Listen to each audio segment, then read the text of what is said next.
Welcome back po sa Agri sa Agri. Ngayong episode, makikisig ng mga kuya ang aking mga kasama dito. Ang aking kuya Patrick at kuya JB. Ano pa po ng club ninyo? Sinag Masagana Eagles Club po. Hi mga kuya and ate. Hello mga kuya and mga ate. Yan. So mga artistahin po aking mga kasama dito. Bukod sa makikisig, matangkad, nag-artista po talaga si Kuya Patrick. No? Dati pa po, dati pa. Sa kay, ano ba yan? Kay Kuya Germ sa Walang Tulugan. At bukod doon, piloto. At syempre, ang kasama namin dito, ang kanilang napakakisig din na kambing. At yan po ang ating tatalakayin ngayong episode. Ang mga quality ng mga breeders, mga bowers para ma-upgrade natin ang inyong mga native na mga kambing. A very lucrative business, emerging industry ulit. At syempre, kulang na kulang ang supply. At sila po ang ating ipakikilala sa inyo. Ang credible supplier, lagi po yung advocacy ng Agri sa Agri na ipakilala kayo sa mga supplier, mga credible, hindi lang credible, mga pogi pa. Ano pong pangalan ng farm natin, Kuya JV? Ang pangalan po ng ating farm ay pinagdikit na initial namin, JNP Goat Farm. Ayan. So, sa sambayan po tayo ngayon. Nasa bayan po tayo ng San Luis, Barangay Bagong Tubig. Ayan. So, pakilala po natin dito ang pangalan nitong kambing ninyo. Pangalan po nito ay Red Bull. Si Red Bull, na malaki nga talaga. Ano? Ayan, so sa mga viewers po natin na hindi pa nakakaintindi, anong pong klase ng lahi ng kambing itong nasa harapan natin? Bali po ito po ay isang US Redback.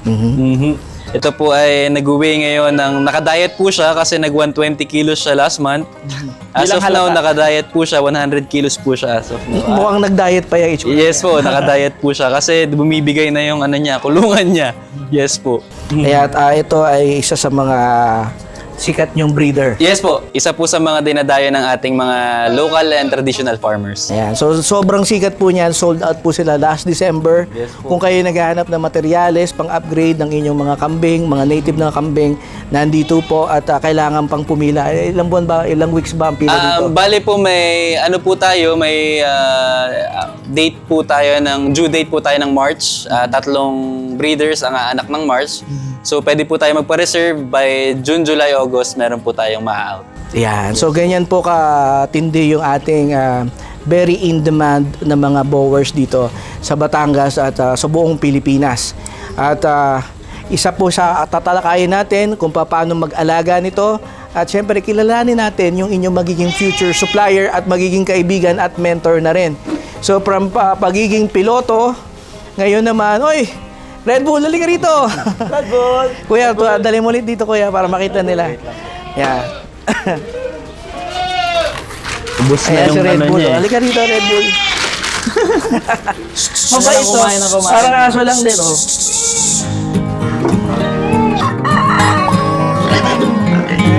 Don't forget to like and subscribe. Good morning mga ka-agri. I'm John Victor Corrales. I'm 26 years old. Nandito tayo ngayon sa Bagong Tubig, San Luis, Batangas.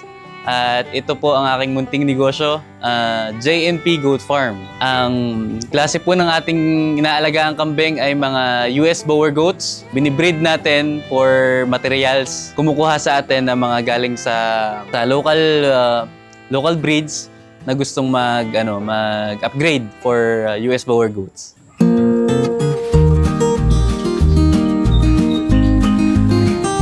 Bait, no? Hindi pa nanunuwag to? Hindi naman po siya nanunuwag, sir. Medyo ano lang siya. Medyo hindi lang nabubusog. Gutom lang. Chunky. Kasi sir, ano siya, medyo sanay siya. Pag lumabas siya, automatic stud. Ayan, so sa nakikita nyo naman, no, nag-diet pa daw po si Red Bull. Yeah. Mukhang, kisig ng, talaga ang laki niya. Yes po. So kung i-upgrade or ibabangga po nila sa kanilang mga native, ano pong magiging itsura? Ganyan din ba kalaki or mas malaki pa or medyo maliit ng onte? Depende po. Kung kukuhanin nila is full blood to full blood, for sure, wala pong walang tapon kasi wala nang pupuntahan yung genetics niya kundi papunta na siya sa full blood. Pero pag ang inangalagaan mo ay native, syempre mas maliit siya ng konti, pero medyo malayo na siya sa pagiging native niya.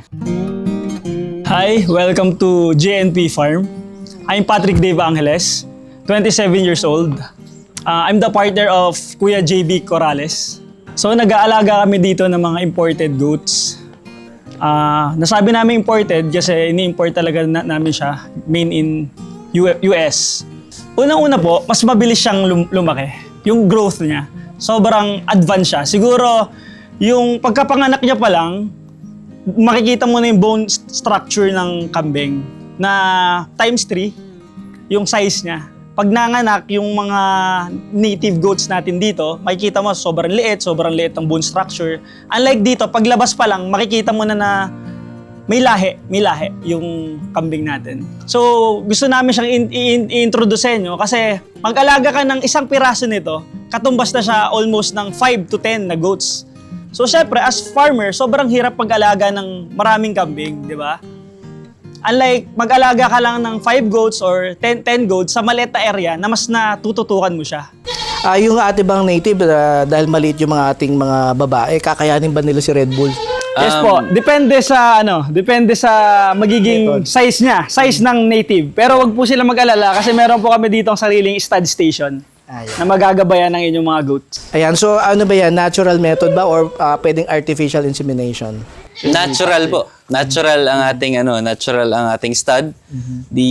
Meron po tayong processing kasi may 3 days po ang hit ng isang kambing. So hindi po kami nagpapapunta ng mga first day, ang pinapapunta po namin second and third day hit po ng doe para hindi po maging mahirap ang ating stud. Yeah. So mga wala pang budget, di pa nakakapag-ipon na bumili ng sarili nyong bowers, pwede nyo pong dalhin ang inyong inahin dito. Yes po. At may proseso po yan. Ilalagay po namin sa description ng kanilang contact details, ang pangalan ng kanilang page. Ano po pangalan ng page niyo? JNP Goat Farm po ang pangalan ng aming Andyan page. po kanilang contact details sa kanilang page at sa description. Pumunta na rin po kayo kung paano ang proseso sa pagdala ng inyong mga inahin dito. Kaysa bumili kayo at wala pa sa budget na makabili, pwede nyo na lang dalhin. Magkano naman po ang stud services ninyo? Ang stud service namin dito is 1,000 po kay Red Bull, 1,000 to 1,500 kasi po medyo may discount po tayo sa mga traditional farmer natin na alam natin na hindi pa kayang mag-afford. So, dinibigyan po natin ng 500 pesos discount. Yes po, 1,000 pesos. Tapos, doon po sa ating US Black Dappled ay 1,500 pesos po. Ang kagandahan dito sa mga bower natin na full-blood goats is once na meron silang native, tas ibabangga mo dito sa bloodline na to, for sure, maganda yung kinakalabasan niya. Unang-una, kasi yung mga goats na to is piling-pili namin. And meron kaming papers na certificate na magpapatunay na hindi siya scam na kasi mahirap yung sabi-sabi lang, verbal na yung kambing namin maganda. Yung pala maganda lang sa picture. Iba kasi may pinangahawakan kayo na papers certified na kahit magbayad ka, alam mo na certified yung goat na mabibili mo sa amin. Actually, ang pinaka-advantage talaga, lalo na po sa ngayon, 2026, pag kinrossbreed natin ito sa ating mga local goats, malaki ang magiging potential ng anak, tas mas lalaki din ang market. Kasi po yun ang hinahanap ng ating mga local farmers kasi yun ang trend. Kasi ang business naman lagi trend po yung trend po yung nagpapalakas ng market, yung trend po natin. Kung sila naman ang bibili ng mga bowers ng sarili nilang aalagaan na katulad din ni Red Bull, nasa magkano po? Ilang figures ba? Price range. Ang price range po niya ay 6 figures. So, meron po tayong starting. Meron naman po tayong mga 5 figures lang. Bale, depende po sa ini-aim ng farm. Kung ang ini-aim ng farm is for genetics, sadya pong 6 digits po ang pagsisimula natin. Umalis na si Red. Nasa maximum 130, 150,000 po. Ang starting naman sa mga nagsisimula pa lang, ang pinaka-advisable na presyo na dapat presyo ng isang full-blood bower goat is 30 to 60K. Ayan. So, napaka-admirable po ng kanilang advocacy na rin dito, hindi lang business. Kasi yung iba hindi nagpapa-stud services. Yes po. Yes po. At sila ay, kung kayo ay ngayon ay out of the budget pa, yung figures na nabanggit ni Sir. At least maraming choices. Full blood, no? Yes po. Marami silang choices. May choice sila. So, kung pwede nyo muna pag-ipunan, at kung gusto nyo muna sumubok ano yung outcome bago kayo bumili, kung kayo ay gustong manigurado muna, may pera naman kayo, pero gusto nyo muna dalhin ang ng native, makita yung output. Pag kayo ay na-convince, pwede kayong bumili. So, ang advantage po nyon is very open po ang kanilang farm. Ang pinaka-opportunity ng business namin is marami po sa ating mga local farmers ang naghahanap ng mga US Boer goats na hindi nila nabibili kung saan-saan lang. Kumbaga, pili lang po yung nakakuha ng bloodlines. Para po siyang sa manok na may mga piling breeders lang din po dahil isa lang din naman po yung importer natin sa buong Pilipinas. So, limited lang din po talaga siya. Una-una, nag-start kasi tong goat farming na to is hindi pa siya sa ngayon sustainable for meat production. Kasi sobrang rare pa niya. So, nasa breeding pa po tayo. Ang kagandahan lang nito, nakakatulong tayo sa part sa mga farmer na gusto nilang mag-upgrade ng mga goats nila sa part ng, syempre, sasabihin nila, mahal. Masyado nang mahal para sa market, baka hindi mabili ganito. So, ang goal naman is for purebred muna. What I mean is, for breeding lang. So ngayon, some part ng sinasabi nila na mahal, ganito, ang gusto lang namin is makatulong para mapaganda yung genetics ng mga goats natin dito sa Pilipinas. And syempre, once na mapaganda, makakatulong tayo sa part na mas mabilis silang lumaki, yung growth nila, at yung laman na makukuha dito sa kambing na to, is siguro times 5. So mas malaki ang kita. Para sa inyo na gusto mo nang magsimula or sumubok. Yes po. Na mag-upgrade kung ano talagang kalalabasan ng inyong mga native na i-upgrade natin galing sa mga ganitong klase na mga kikisig na mga kuya. Yes, Hindi pala sila yung i-breed. Yung kanilang kambing.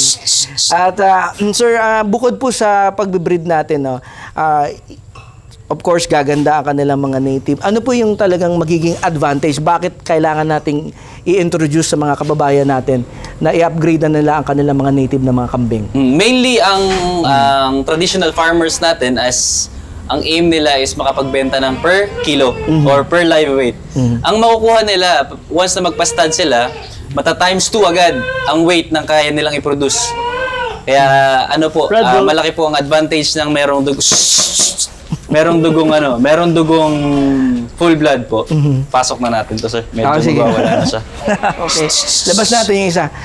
Primarily, ang talagang target ng ating Philippine market is yung goat meat production. Kasi sobrang layo ng difference ng local goats sa ating US Boer goats kasi pinaka-simple way is 3 years mo nga alagaan, 10 kilos ang makukuha mo sa local goats.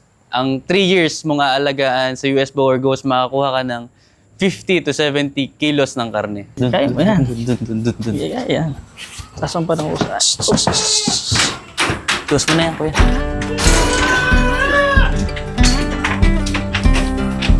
Naghahanap na siya ng maistadan eh.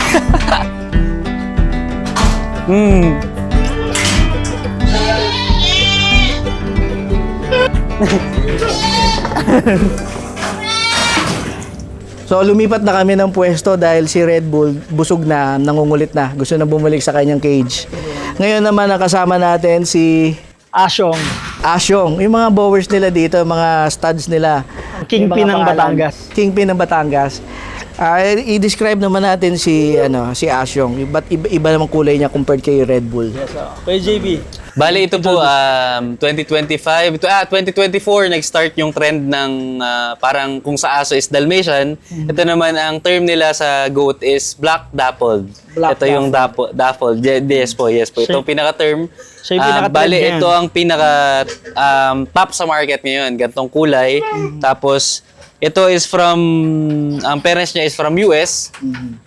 Bali dito na siya ipinanganak sa Philippines pero na-pregnant yung dam niya, yung nanay niya is sa US na. I see. Yes po. Ang ganda So sa madaling salita, Dalmatian na kambing. Yes po. Yun po ang pinaka-easiest At mas maganda yung buhok nila, mas makapal. Yes po. So, ang tawag po doon ay winter coat. Hindi winter coat po sila. Hindi ba sila nainitan pag dito sa Pilipinas kasi medyo mabalbon?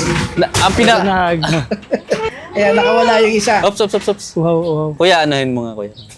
Ayan.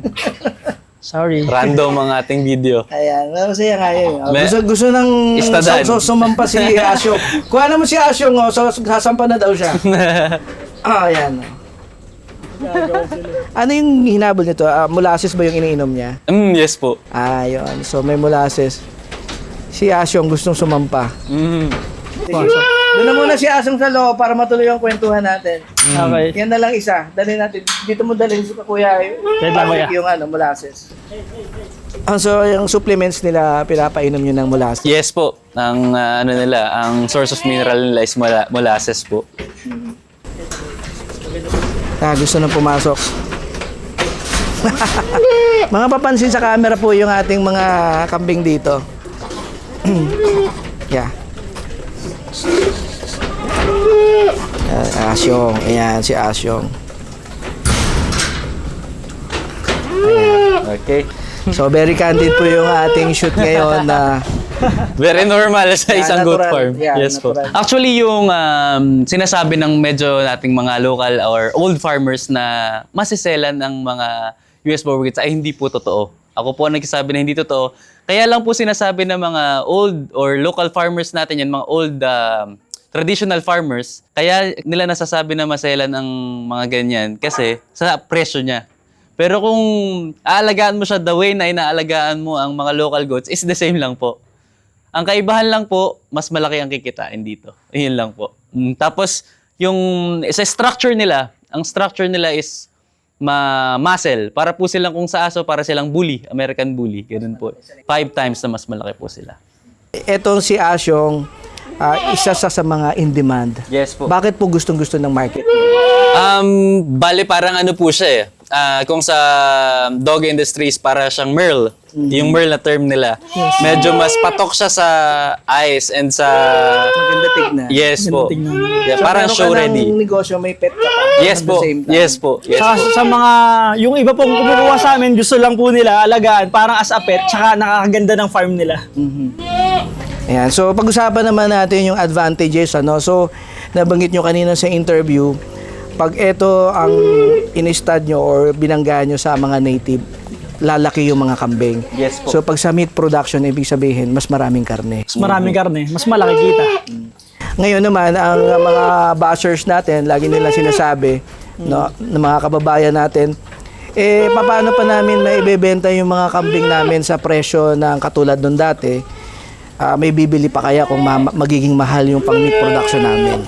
So, ano po bang masasagot nyo doon? Ang pinaka ano po dyan is pag nag times 5 or times 10 yung Size nila. yung size ng isang kambing na kinrossbreed nyo from local goats to our US Boer goats, syempre mag times 5 at times 10 na rin po yung kaya nyong kita. Kasi lalaki ang kambing. Yes po. So, sa ngayon lang, ang tinitingnan lang kasi nila yung presyo nung lahi ng kambing na mahal. Yes po. Pero kalaunan po, magiging common na lang po ito sa Pilipinas. Yes. At yan po ang goal ng ating mga negosyanteng, mga makikisig at pogi at mga piloto ay tulungan ng ating mga kababayan na i-upgrade na po. No? So, they are encouraging you, no?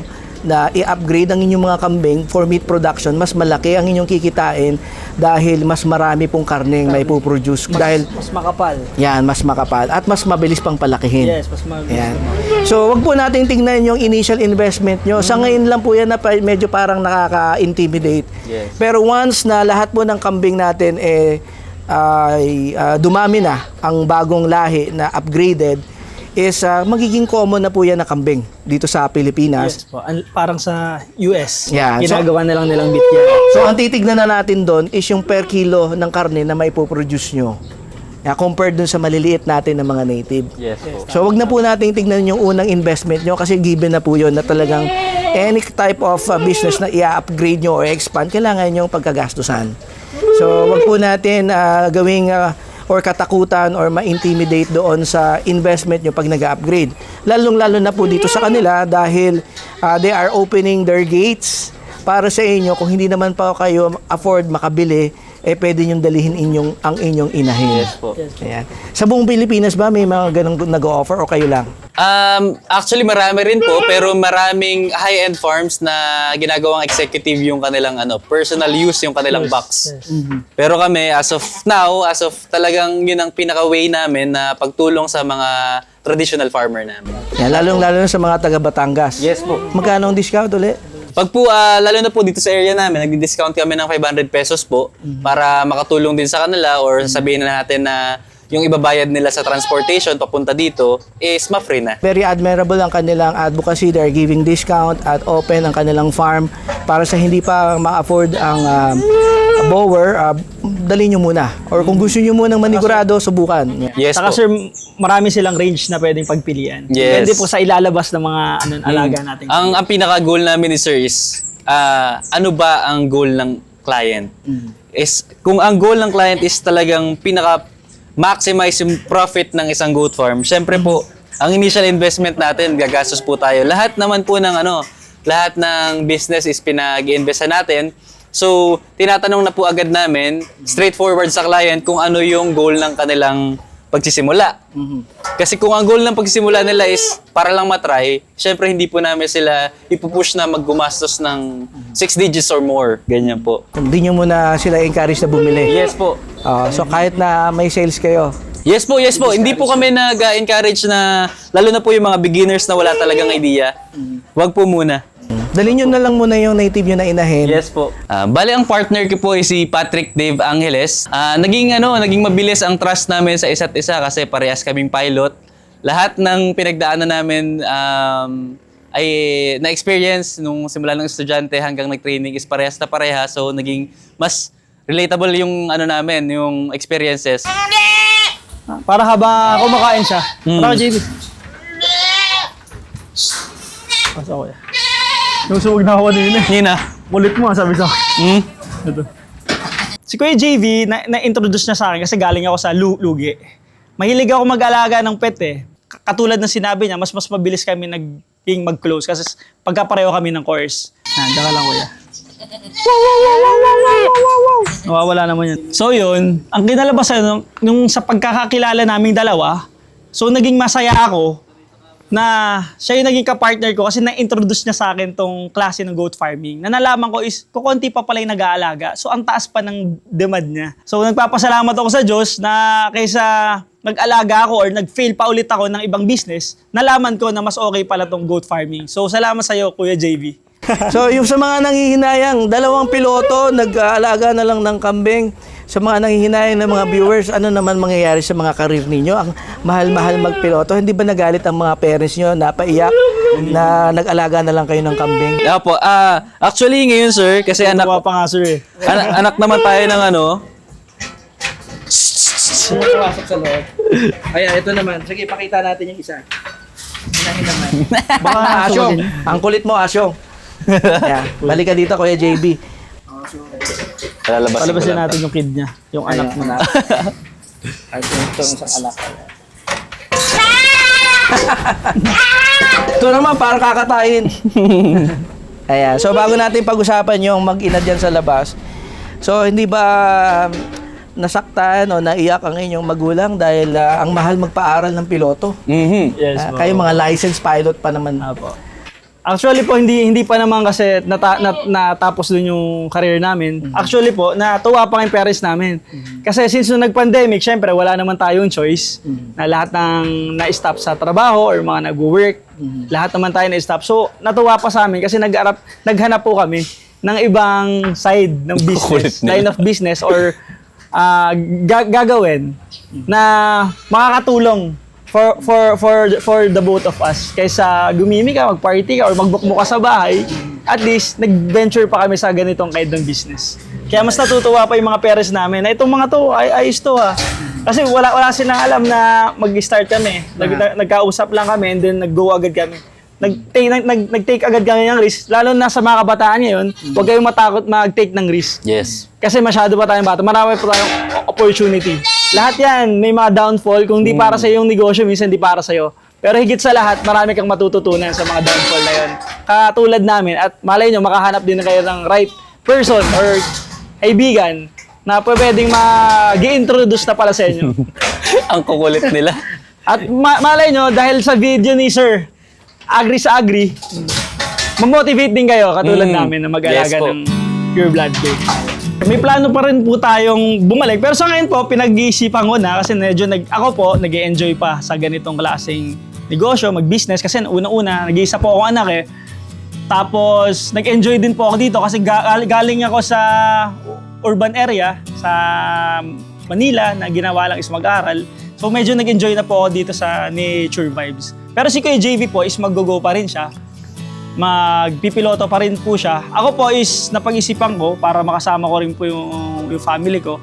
Eh siguro once na may stable ko po to, siguro magdadagdag pa po ako ng ibang business pa po. Pero this is my first business na naging successful po kami. May naiisip po tayo sa ating mga future plans na bumalik para po ma-expand din natin ang ating farm.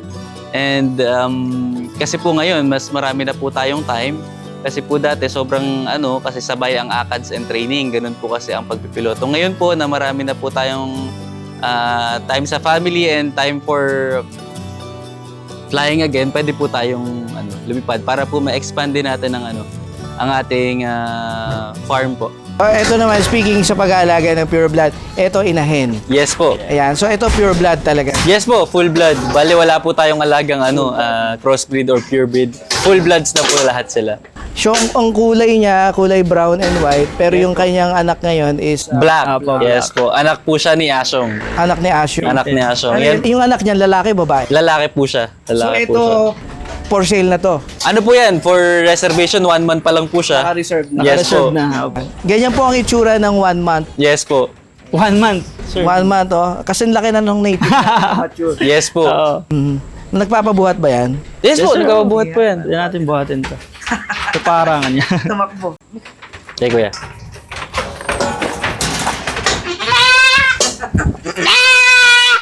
Oh, ito naman, oh.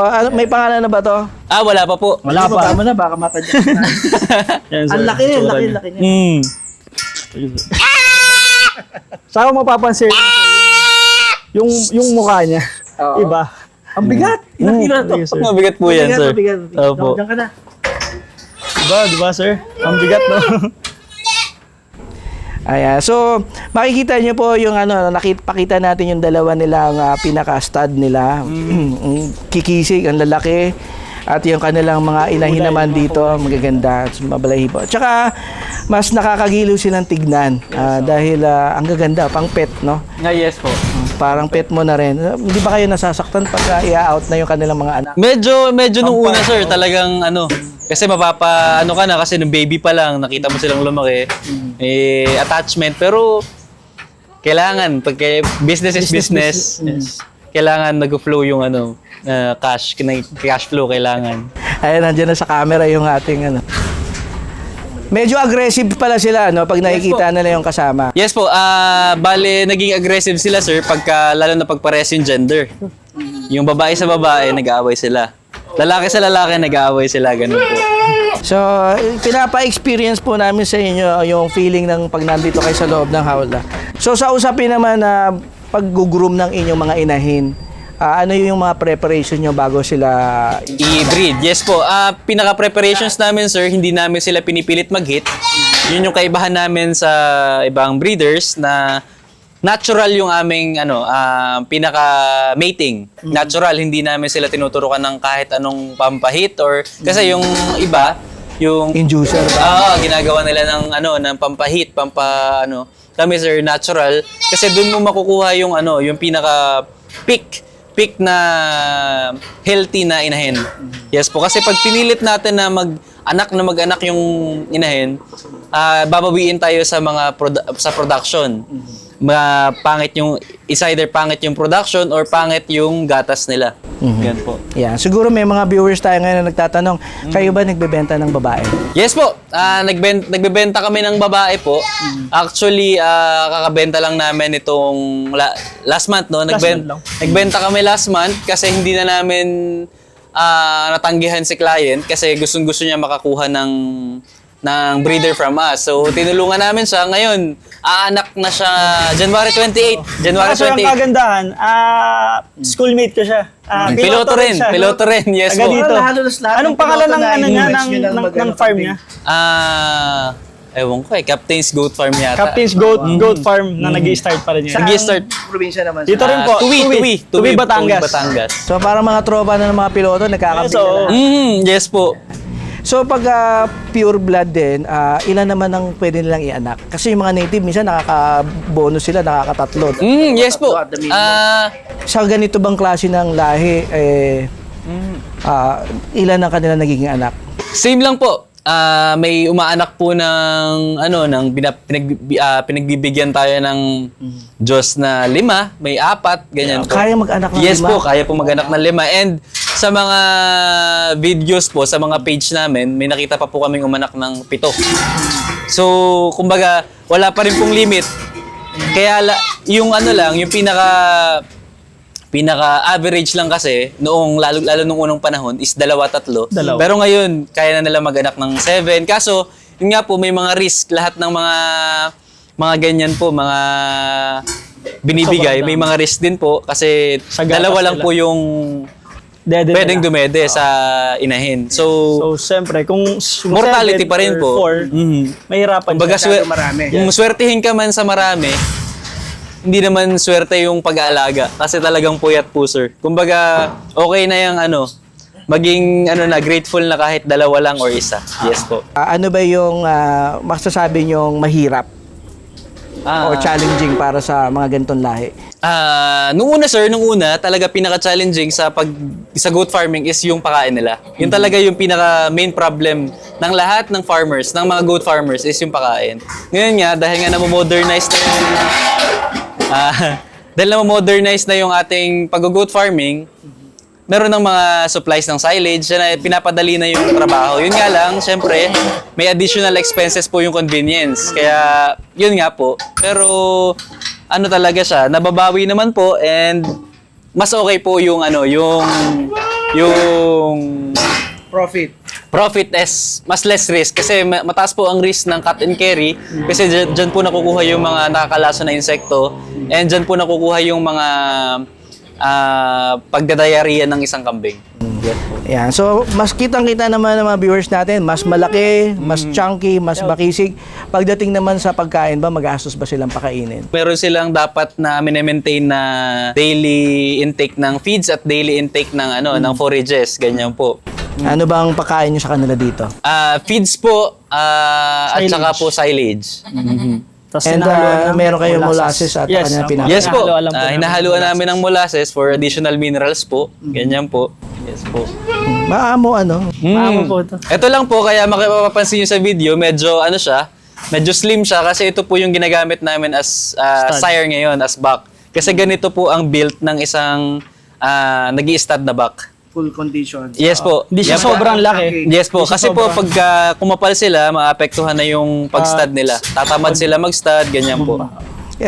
Kanina, Hindi po siya ngayon, hindi po siya, Red Bull. hindi niya year ngayon, year po niya. Kasi syempre po, nakaabang po tayo sa market kung alin yung pinaka in demand, yun po yung inaano natin, Pero, binibreed natin. most likely, minsan, hindi natin maiwasan kasi yung mga farmers natin dito sa San Luis, gustong gusto pa rin. So, pinagbibigyan pa rin namin. nyo. Yes po, yes po. Pero yung maging lonely si Red Bull. yes po. So, Pero yung as personal use, yung use ng farm namin, ito po yung ginagamit talaga. namin. Siya ang superstar nyo ngayon. Yes po, kasi yung po sa market, syempre po kailangan natin i-follow yung market. Tsaka maganda po talaga. Maganda talaga itong namin. Oo, dito naman to masyado papansin. Gusto rin lumabas. Bale, ang pinaka-risk po ng isang farm, lahat po ng farm is yung fake markets. Tinatawag po na fake markets kasi po meron po kayong may encounter na kahit parang dinodoble nila yung presyo pero pagdating doon hindi nila binabayaran or yung transporter gagawin nila hindi nila sisiputin, iinjanin, binabayaran po ng transporter lahat, blood testing, lahat sa pier binabayaran nila per ulo. Yun po yung pinaka-risk natin. Tapos ito po, yung sa mga importation din. Ang pinaka-risk po sa importation is babayaran mo na kasi yung papers and blood testing nila sa US bago sila dumating. So, may maraming instances na binayaran nila $1,000 pero hindi dumating. Each $1,000 per head pero hindi po sila dumating. Encouraging words mo para sa mga viewers natin na nag-hesitate pa yung mga goat farmers natin na mag-upgrade ng kanilang mga kambing. Sa mga nag-hesitate po, syempre po, lalo na sa mga kabataan, sa mga Gen Z natin, madami po tayong room for error.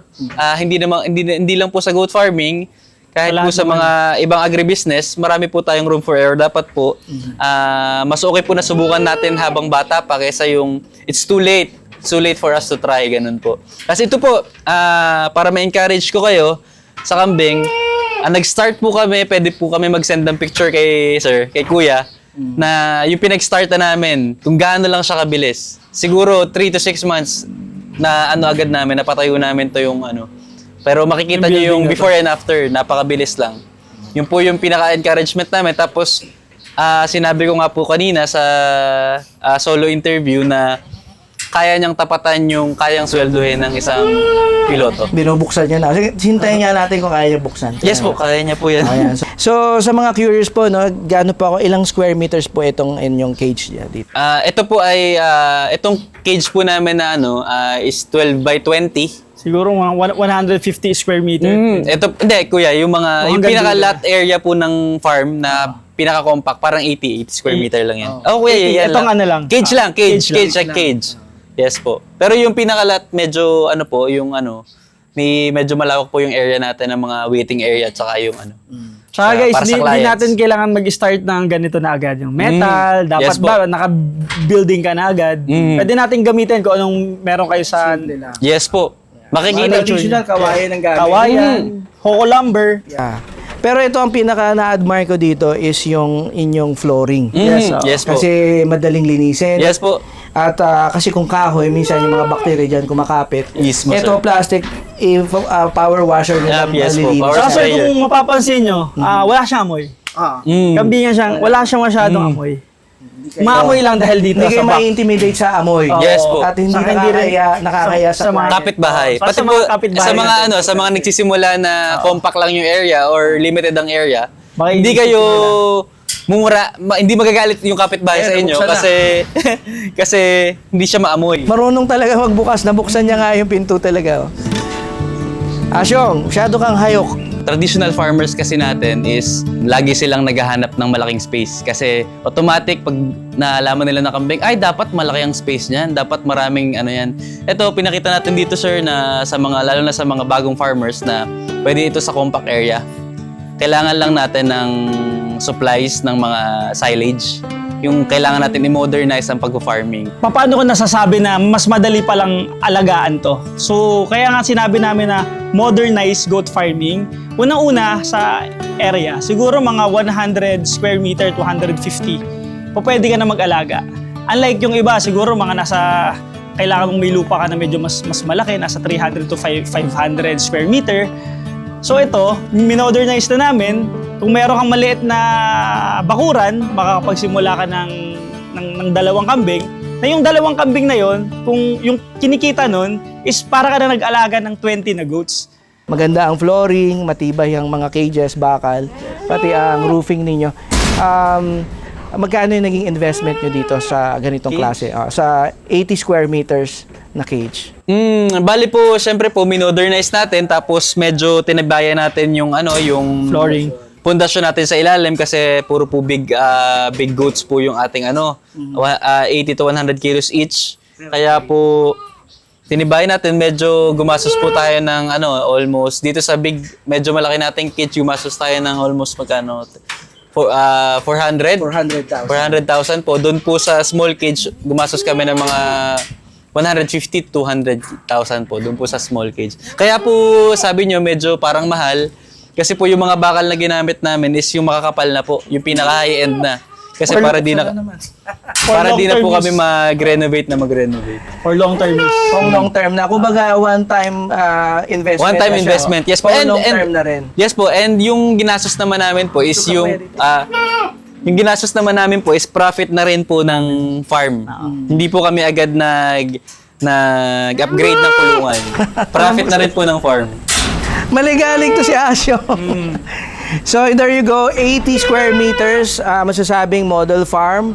Magandang espasyo. Ilan po ang fences dito or ilan ang pwedeng inahin na pwedeng ilagay dito? Ang pinaka-sagad po na, sige kuya. Pasok muna, Asyo. Pasok muna po natin to. Asyo, doon ka muna sa loob. Para hindi malikot, makulit.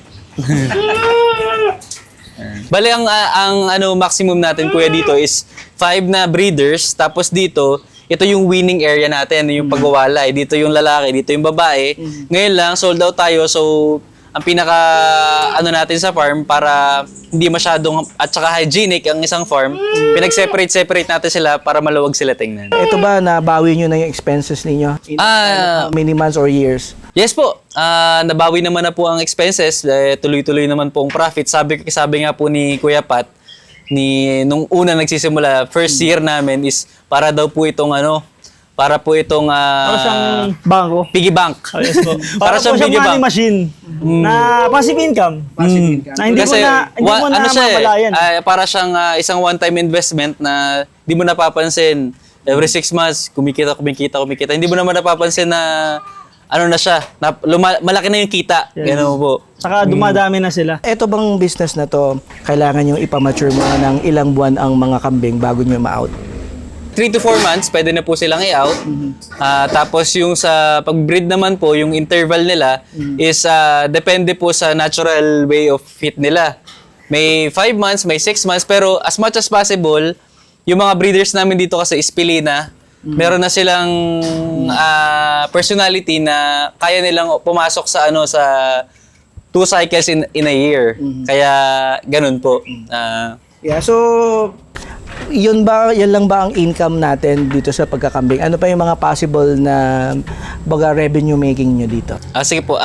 Basically, para pong sa lahat naman negosyo, hindi naman laging malakas ang market. Ngayon po, ang ginagawa naming alternative, pagka hindi masyadong malakas ang market and hindi naman namin pwedeng ibaba yung value ng kambing namin dahil medyo mababa yung market, ang ginagawa namin, alternative market is nagbebenta kami ng silage or molasses pagka peak yung market. Kasi sumasakto naman sir na pagka medyo mababa ang market ng kambing, medyo mataas naman ang market ng silages kasi ginagamit din siya sa cattle, sa baka-baka. Ganyan po, sir. Tapos, yun naman pong expenses namin sa tao namin, sa nag-aalaga nito, nagme-maintain ito, is nakukuha naman namin sa nagpapastad. Yes po. Stud ni Ashong tsaka ni Red Bull. Ni Red Bull, yes po. Services ninyo? Yes. Sa isang buwan ba, nakakailan daan ang nagpapa-stud dito? Nasa po kami, siguro 20 to 50. Depende, nagre-range po ng 20 to 50. Pero po minsan, medyo nag-hold back kami kasi Para may pahinga. Yes po, para nakapagpahinga yung buck and para po sa personal use ng farm. Ayan. So, Yes po. maganda na rin yung kita rin sa stud services. Yes po. Covered na yung operation Yes po. expenses ninyo. Yes po, operational cost. Ayan. So, yun po ang mga additional tips kung paano nyo ma-maintain, kung papasukin nyo ang pag-aalaga ng kambing na katulad nito, na meron kayong ibang extra income para ma-maintain nyo po yung operation. Yes po. Saka parang pumapatak lang siya ng ilang percent, kuya. Alin yung...